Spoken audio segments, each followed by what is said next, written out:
Something very special is happening right now in that cinema there, the NFT one at the BFI Southbank. In there, a packed audience is watching The Devil's Director's Cut. Now, this may not sound like a big deal to you. The Devils is a film from the early 1970s, but it's a film which has been too little seen, particularly in its director's cut.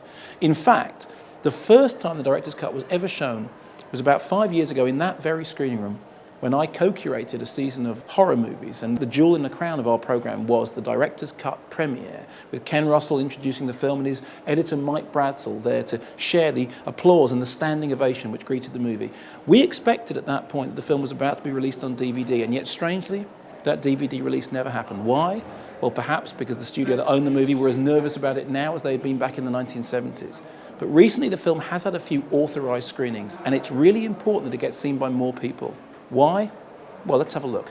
So, as regular viewers of the Kermode Uncut blog will know, this is Steve Woolley. Last time you were on the blog, you were in Cannes. Steve has programmed the film side of the Vintage Festival, and it was you who decided to get The Devil's Director's Cut in. Why was it important to you to show that film? And there's something devilish, literally devilish, about The Devils. There's something outrageously out there. There's something that I don't think any other filmmaker could have even possibly tried to achieve with The Devils.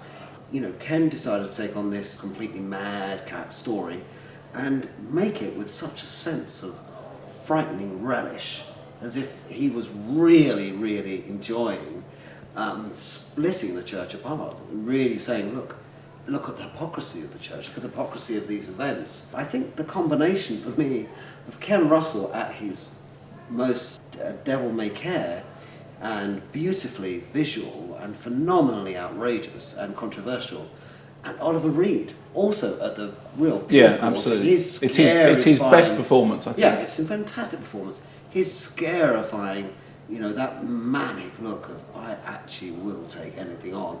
I think the thing that's interesting to me about the film is, on one hand, as you say, it is beautiful. You know, we have the designs of Derek Jarman, we have the cinematography of David Watkin, we have a fantastic score by Peter Maxwell Davies. On an aesthetic level, it is an extraordinary creation, but it is also, in Ken's own words, his most, if not his only, political film. It has a point. It is clearly a film about the unholy marriage of church and state, and it is a point that is made with genuine, burning anger.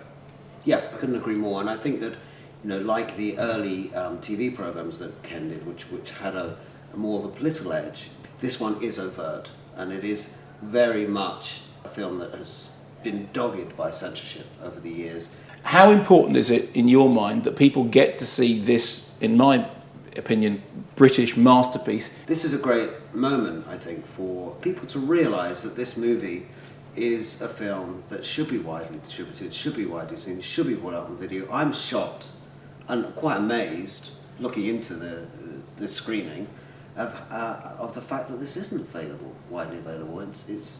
It's more shocking than, say, The Evil Dead, because you understand, you know, even Sam Raimi was a bit embarrassed by the tree rape scene in The Evil Dead. Sure. But this film, you know, we're talking about a film that's, over 40 years old. What could there possibly be in this movie that's still disturbing people? Well, I think you're right in that in the end it's the ideas more than anything. What I would hope is that people see it now, they are amazed by it, they are stunned by it, they are perhaps shocked by it, but more importantly, they understand that it is a serious film, an important film, a film that really has something to say and says it clearly and succinctly. That's what I would hope people would take away from it tonight. What do you want them to take away?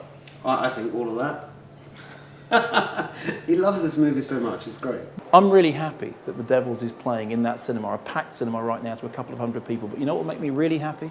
When it's available on DVD. So not just that select audience, but everyone, all of you can see why it is that I've been so excited about Ken Russell's The Devils.